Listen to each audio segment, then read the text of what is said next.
Fala aí pessoal, tudo bem? Aqui é o Marcelo do canal Plantão Química e hoje nós vamos juntos começar uma série de vídeos para ajudar você a se preparar para o vestibular da UERJ, beleza? Só que antes disso não esquece, deixa o like no vídeo e se inscreve no canal para você não perder nenhum vídeo dessa nossa série, tá bom? Então vamos lá, bora ver o nosso conteúdo, vamos para os slides.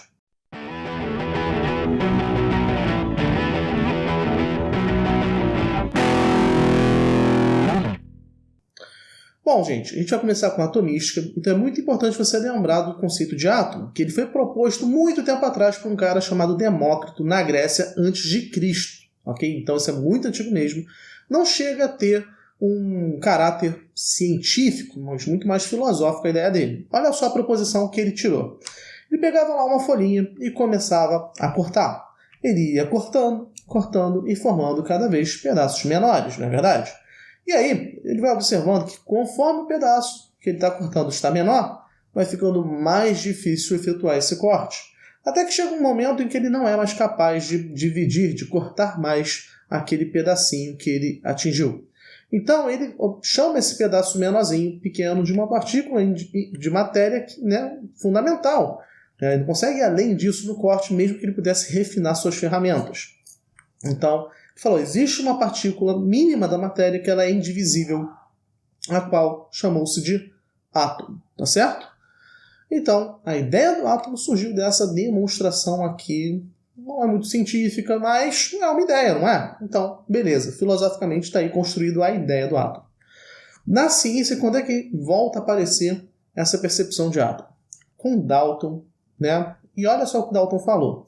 Na verdade, ele não falou, né? Ele observou que haviam reações químicas onde substâncias se combinavam, que ele não sabia muito sobre a natureza delas, então ele pensava como bolinhas de bilhar, por exemplo. E aí, elas formavam uma outra substância que ele via como a combinação das duas bolas de bilhar inicialmente. Isso ele já foi estudado muito antes dele por Proust, na lei das proporções exatas que tem que acontecer numa reação química. E aí ele observou o seguinte: se ele colocasse para reagir não uma vermelha com uma azul, agora duas bolinhas vermelhas com uma azul, o que havia de acontecer? Ia formar mais produto? Não. Formava a mesma quantidade de produto e tinha uma sobra da vermelha que não podia reagir. Então, por esse fato, ele viu então que a vermelha sozinha ela era incapaz de formar esse produto. Ou seja, aquele produto depende da combinação dos átomos presentes na substância da bolinha vermelha, quanto na substância da bolinha azul. E aí ele falou o seguinte: os átomos são como bolas de bilhar, são maciços, têm uma forma esférica, são indestrutíveis, indivisíveis e, acima de tudo, eles estão preservados nas reações químicas. Quando você faz uma reação, o átomo participa dela e continua existindo lá na formação daquele produto que se formou. Tá bom? E essa ideia é muito importante porque ela permanece até hoje, mesmo o modelo de Dalton sendo tão antigo, tá bom? E em muitos momentos nós vamos tratar também os átomos como bolinhas apenas por simplificação. Eles não são assim, a gente vai ver que eles têm uma representação mais complexa do que isso. Mas em muitos momentos a gente quer uma coisa mais simplesinha para facilitar a nossa vida, tá bom? Então, o próximo modelo é o modelo de Thomson, que já vem com uma pegada diferente. Havia um experimento do tubo de raios catódicos, que ele colocava um gás nobre ali, um argônio, dentro de uma ampola de vidro e aplicava um potencial elétrico muito elevado. E observava-se a formação de um feixe luminoso entre esses polos positivos e negativos ali, que estavam conectados através do tubo. Bom, num primeiro momento, não era esperado que não acontecesse nada, porque os átomos, eles são partículas neutras, eles não seriam capazes de conduzir corrente elétrica. Então não seria explicável a formação desse feixe luminoso. Isso só aconteceu porque existe uma natureza elétrica nas substâncias químicas, nos átomos. E aí o Thomson pegou esse experimento, foi refinando e observou que, olha, esses raios chamados de raios catódicos, que estavam engarrafados, eles têm uma interação preferencial com a carga positiva de um ímã. Eles são atraídos por eles. Então, esses raios teriam, então, a natureza elétrica negativa. Dessa forma, o Thomson descobriu o que ele chamou de elétron, que é uma partícula negativa. Então, ele propôs o seguinte: esses elétrons eles não estão fixos. eles podem ser transferidos de dentro do átomo. Então, a gente tem um átomo, sendo uma bolona, uma esfera que é divisível, uma vez que você pode retirar os elétrons dela.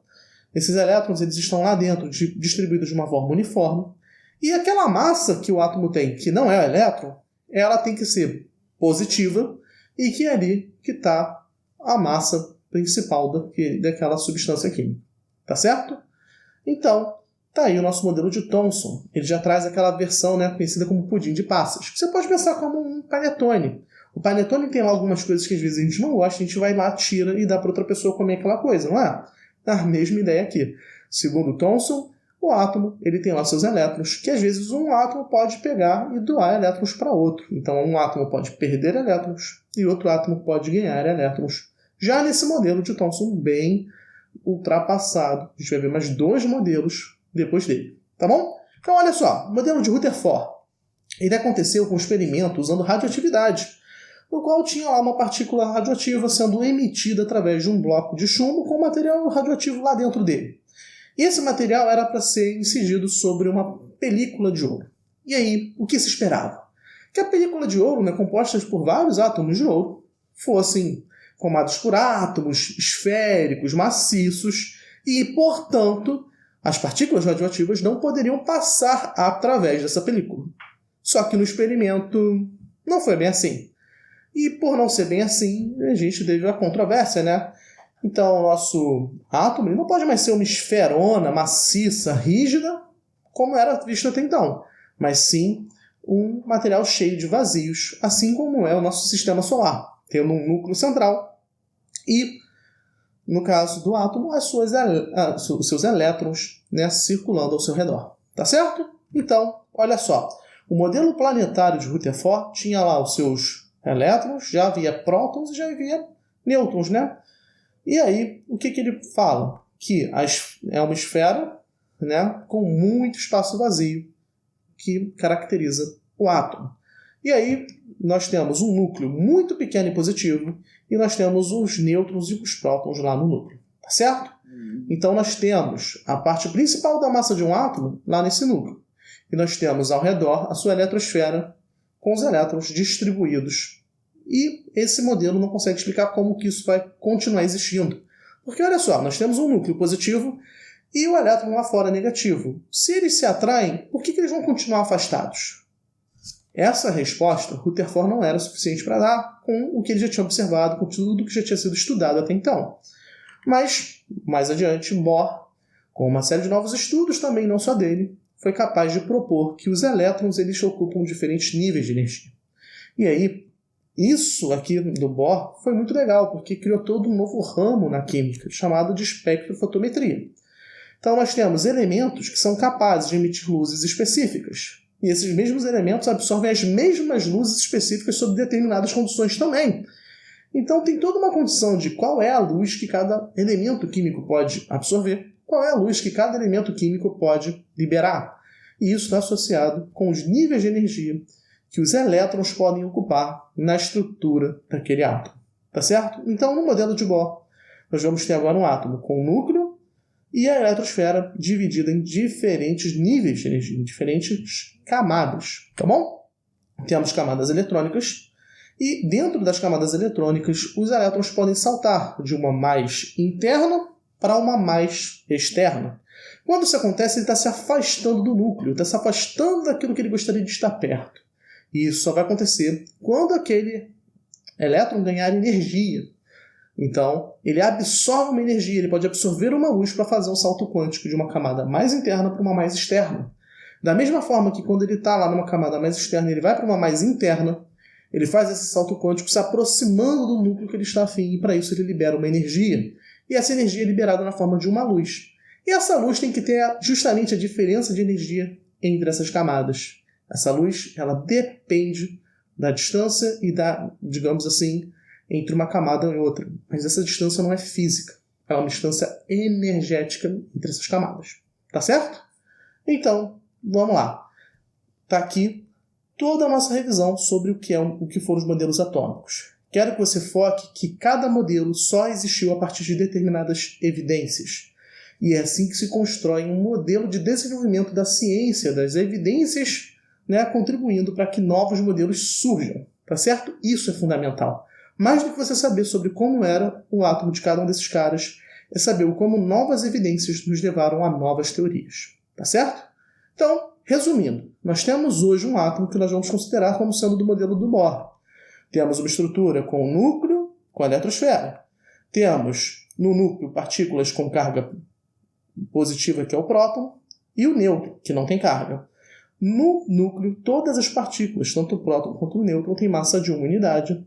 O elétron, vamos considerar que tem massa nula e uma carga negativa. Tá certo?